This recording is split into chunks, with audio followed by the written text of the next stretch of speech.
After the burial of the second Kamiran king Munsrung was complete, this was when the second Kamiral queen, Jengsadeshvaluora Lalavamprika, came into power.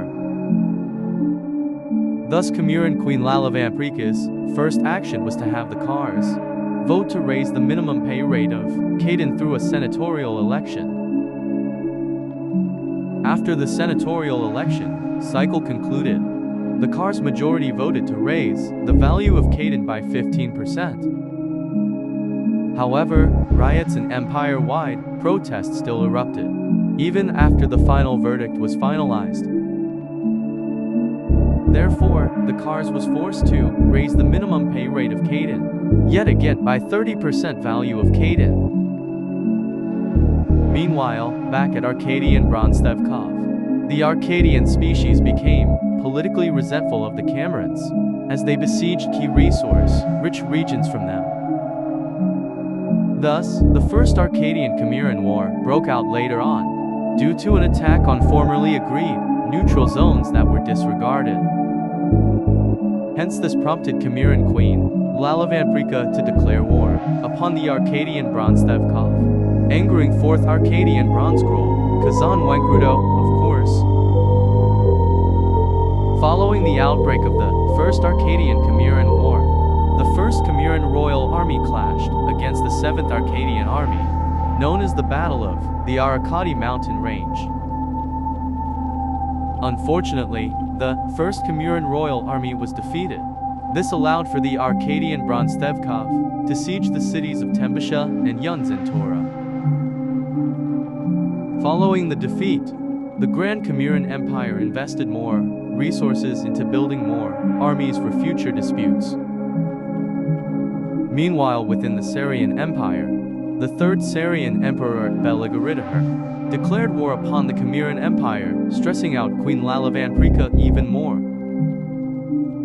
Named the First Kamiran Sarian War, commonly later on known as the Sieges of the Mantia Mountains. Thus this further escalated the geopolitical tensions of the region, plus overall relationship between the two rival species.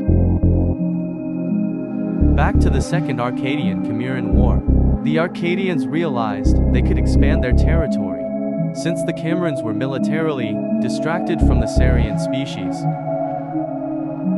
Therefore, 5th Arcadian Bronze Scroll, Eldorickel V, descendant spy to covertly assassinate Kamiral Queen Lalavamprika.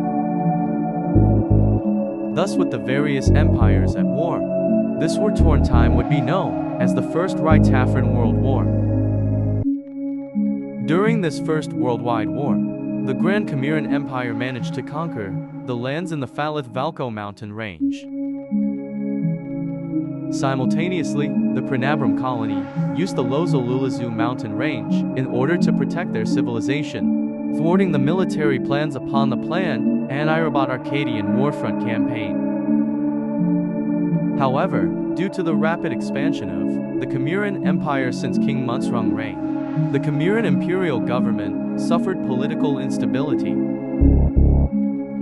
But the lesser secured regions then became breeding grounds for mutiny and rebellion, such as the Hemnafihol organization,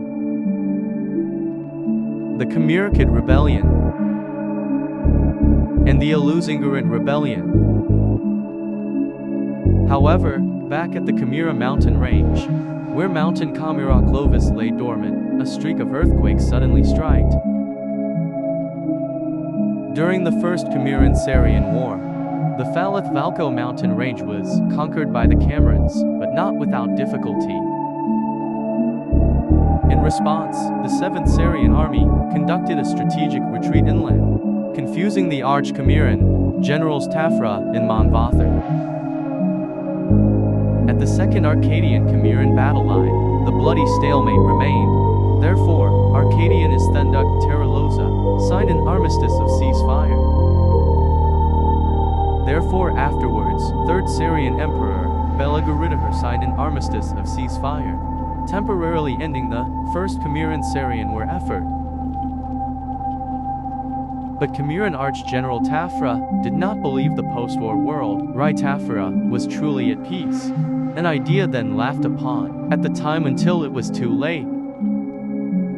But inevitably, only time would tell what historical events may or may not transpire next.